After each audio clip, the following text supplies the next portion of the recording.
사랑하는 여러분, 오늘 하루 어떻게 시작하셨나요? 바쁘고 분주한 현대인의 삶 속에서 소망이라는 단어는 우리에게 어떤 의미로 다가오고 있습니까? 우리는 종종 소망을 어쩌면 이루어질 수도, 어쩌면 아닐 수도 있는 막연한 기대로 생각하곤 합니다. 하지만 성경이 말하는 소망은 그 차원이 다릅니다. 그것은 단순한 희망사항이 아니라 반드시 이루어질 좋은 일에 대한 확신입니다. 오늘 이 귀한 말씀을 듣기 전에 잠시 시간을 내어 하나님의 은혜를 나누는 일에 동참해 주시길 부탁드립니다. 이 이야기가 누군가에게 힘이 되고 위로가 될 것이라 믿으신다면 주저하지 마시고 공유해 주세요. 여러분의 나눔을 통해 하나님의 사랑이 더 널리 퍼져나갈 것입니다. 저희 채널을 구독하시면 이처럼 영혼을 채우는 지혜의 말씀을 놓치지 않고 계속해서 들으실 수 있습니다. 이 말씀을 듣는 모든 분들의 삶에 주님의 평안이 가득하기를 기도합니다. 자, 이제 성경이 말하는 진정한 소망의 세계로 함께 떠나보겠습니다. 성경에서 소망은 구원의 소망의 투구에 비유됩니다. 투구가 전장에서 병사의 머리를 보호하듯 이 소망은 우리의 생각을 보호합니다. 특히 아침에 눈을 떴을 때 사탄은 우리 마음의 그날에 대한 걱정, 내 몸에 대한 불안, 가족과 직장에 대한 부정적인 생각들을 불어넣으려 합니다. 바로 그 순간 우리는 소망의 투구를 써야 합니다. 그리고 이렇게 선포하는 것입니다. 오늘은 최고의 날이 될 것이다. 나는 살아있는 포도나무에 붙어있는 가지이기 때문이다. 오늘 내가 마주할 그 어떤 문제도 포도나무이신 주님으로부터 오는 공급하심을 이길 수 없습니다. 때로는 당장 무엇을 해야 할지 막막할 수 있습니다. 하지만 그때 멈추어 서서 기억하십시오. 나는 스스로 무언가를 만들어내는 공급자가 아니라 모든 것을 공급받는 가지라는 사실을 말입니다. 모든 염려와 걱정은 내 몫이 아닙니다. 그 모든 짐은 이미 그리스도께서 대신 짊어지셨습니다. 그렇다면 하나님께서는 어떻게 우리를 세상의 온갖 더러움과 부정적인 생각들로부터 깨끗하게 하실까요? 바로 물로 씻어 말씀으로 깨끗하게 하심을 통해서입니다. 예수님께서는 요한복음 15장에서 너희는 내가 일러준 말로 이미 깨끗하여졌으니 라고 말씀하셨습니다. 기름 부음 받은 말씀, 여러분의 영혼을 일으켜 세우고 깨끗하게 씻어주는 말씀을 계속해서 들을수록 여러분의 삶에는 더 풍성한 열매가 맺히게 될 것입니다. 이 가르침의 배경에는 매우 중요한 이야기가 있습니다. 바로 예수님께서 십자가에 달리시기 전날 밤 다락방에서 제자들의 발을 씻기신 사건입니다. 예수님께서 제자들의 발을 씻기실 때 베드로는 주여 내 발뿐 아니라 손과 머리도 씻어 주옵소서라고 말했습니다. 그러자 예수님께서는 의미심장한 말씀을 하셨습니다. 이미 목욕한 자는 발밖에 씻을 필요가 없느니라. 온 몸이 깨끗하니라. 여기서 우리는 두 가지 종류의 씻음을 발견하게 됩니다. 헬라어 원어를 보면 그 의미가 더욱 명확해집니다. 첫 번째, 목욕하다는 온 몸을 완전히 씻는 것을 의미합니다. 이것은 우리가 예수 그리스도의 보혈로 모든 죄를 용서받고 구원받는 단 한 번의 사건을 상징합니다. 성령의 거듭나게 하심으로 목욕한 사람은 영원히 깨끗해진 것입니다. 한 번 구원받은 영혼은 영원히 안전합니다. 두 번째, 발을 씻다는 몸의 일부, 즉 발만 씻는 행위를 말합니다.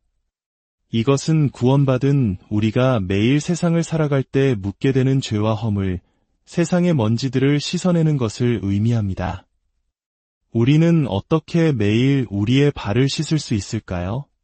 바로 물로 상징되는 하나님의 말씀을 통해서입니다. 매일 말씀을 읽고 묵상하는 시간, 은혜로운 설교를 듣는 시간이 바로 우리의 영적인 발을 씻는 시간입니다. 마치 포도나무 가지에 붙은 해충과 먼지를 씻어내듯 말씀을 듣고 또 들을수록 우리의 영혼은 정결해지고 더 많은 열매를 맺게 되는 것입니다. 기억하십시오. 믿음은 들었음에서 오는 것이 아니라 들음에서, 즉 계속해서 듣는 과정 속에서 자라납니다. 우리는 스스로의 생각만으로 두려움을 이겨낼 수 없습니다. 하지만 하나님의 말씀을 계속해서 들음으로써 두려움에서 벗어날 수 있습니다. 우리는 종종 젊음의 힘과 에너지를 부러워합니다. 하지만 성경은 놀라운 관점을 제시합니다. 이사야서 40장은 이렇게 말합니다. 소년이라도 피곤하며 곤비하며 장정이라도 넘어지며 쓰러지되 오직 여호와를 앙망하는 자는 새 힘을 얻으리니, 여기서 앙망하다는 히브리어 카바는 단순히 기다린다는 의미를 넘어 함께 엮다, 밧줄처럼 단단히 결합하다라는 뜻을 가지고 있습니다. 마치 포도나무와 가지가 하나로 연결된 것처럼 우리가 주님과 단단히 엮여 있을 때 우리는 세상이 줄 수 없는 힘을 공급받게 됩니다. 흥미롭게도 이 카바라는 단어에서 소망을 뜻하는 히브리어 티크바가 파생되었습니다. 성경 속 여리고 성의 기생 라합의 이야기를 기억하십니까? 그녀는 이스라엘 정탐꾼들을 숨겨주고 약속의 증표로 창문에 붉은 줄을 매달았습니다. 그 붉은 줄은 단순한 밧줄이 아니었습니다. 그것은 예수 그리스도의 보혈을 상징하는 소망의 줄이었습니다. 그 소망의 줄 덕분에 멸망의 도시에서 그녀와 그녀의 온 가족은 구원을 받을 수 있었습니다. 그리스도의 보혈 안에 있는 우리에게는 미래에 좋은 일이 일어날 것을 확신할 수 있는 바로 그 소망이 있습니다. 여호와를 앙망하는 자에게 주어지는 축복은 놀랍습니다. 독수리가 날개치며 올라감 같을 것이요 다름박질하여도 곤비하지 아니하겠고 걸어가도 피곤하지 아니하리로다. 세상의 순서는 걷다가 뛰는 것입니다. 하지만 하나님의 방식은 정반대입니다. 먼저 날아오르고 뛰고 걷는 것입니다. 우리가 먼저 주님과 깊이 연결되어 말씀 안에서 하늘을 나는 영적인 경험을 할 때 세상을 힘차게 달려가고 꾸준히 걸어갈 수 있는 힘이 주어집니다. 이는 오늘날 번아웃 문화에 지친 우리에게 시사하는 바가 큽니다. 성경에는 늙는 것을 잊어버린 한 사람이 등장합니다. 그의 이름은 갈렙입니다. 그는 40세에 여호수아와 함께 약속의 땅을 정탐했고 45년이 흐른 85세가 되어서도 그의 힘은 조금도 쇠하지 않았습니다. 그는 여호수아 앞에 서서 당당하게 말했습니다.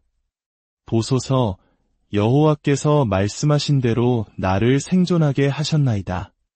오늘 내가 85세로 돼 모세가 나를 보내던 날과 같이 오늘도 내가 여전히 강건하니 내 힘이 그때나 지금이나 같아서 싸움에나 출입에 감당할 수 있으니 그날에 여호와께서 말씀하신 이 산지를 지금 내게 주소서.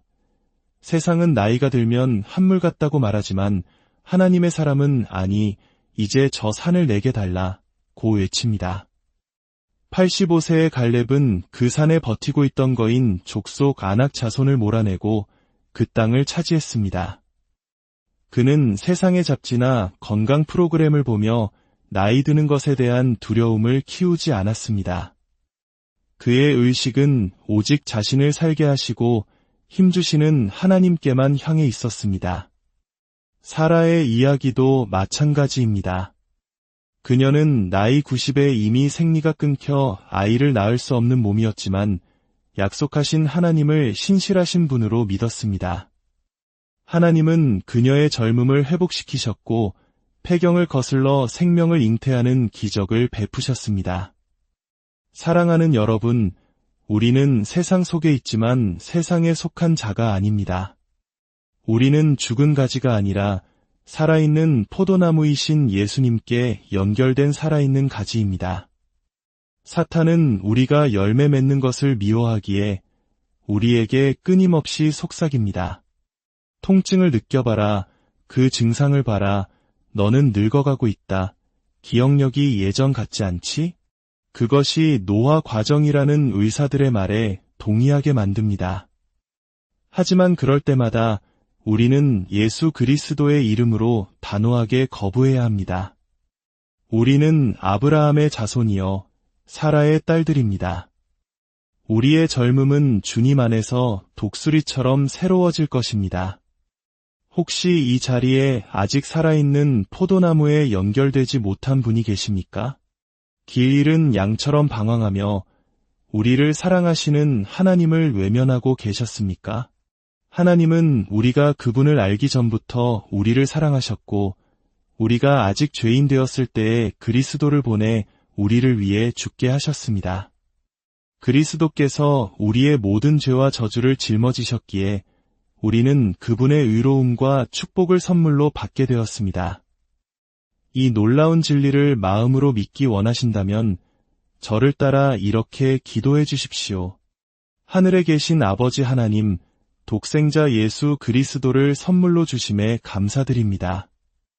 예수님께서 십자가에서 나의 모든 죄를 대신하여 죽으시고 나의 모든 저주를 짊어지셨음을 믿습니다. 주님은 나의 죄 없이 부활하셨고 나 또한 주님 안에서 함께 일으킴을 받아 오늘 하나님의 우편에서 안식을 누림을 믿습니다. 이제 예수 그리스도는 나의 주님이십니다. 나는 완전히 구원받았고 온전히 용서받았으며 예수님의 이름 안에서 넘치는 축복을 받은 자입니다. 아멘. 이제 두 손을 들어 주님의 축복을 받으십시오. 주님께서 다가오는 한 주간 당신과 당신의 가정을 축복하시고 지키시기를 원합니다. 지금 이 시간 주 예수 그리스도의 이름으로 당신의 힘이 독수리처럼 새로워지는 역사가 일어날지어다. 당신의 머리끝부터 발끝까지 모든 세포가 새로워지고 유전자 속의 모든 결함이 재창조될지어다. 독수리처럼 날아오르며 달려가도 곤비치 않으며 걸어가도 피곤치 않은 한 주가 될 것입니다. 주님께서 당신에게 은혜를 베푸사 당신이 언제나 살아있는 포도나무의 가지임을 깨닫고 모든 책임을 주님께 맡기는 평안을 누리게 하실 것입니다. 주님께서 당신과 당신이 사랑하는 모든 이들을 모든 위험과 사고와 역경과 질병과 어둠의 권세와 악한 자로부터 안전하게 지켜주실 것입니다. 이스라엘을 지키시는 이가 졸지도 주무시지도 아니하시며 당신을 모든 해악으로부터 보호하실 것입니다. 주님께서 그의 얼굴을 당신에게로 향하여 드사 은혜 베푸시기를 원하며 그의 얼굴을 당신에게로 비추사 당신과 당신의 가정의 하늘의 살롬, 곧 평강과 힘과 건강을 허락하시기를 예수 그리스도의 이름으로 축원합니다.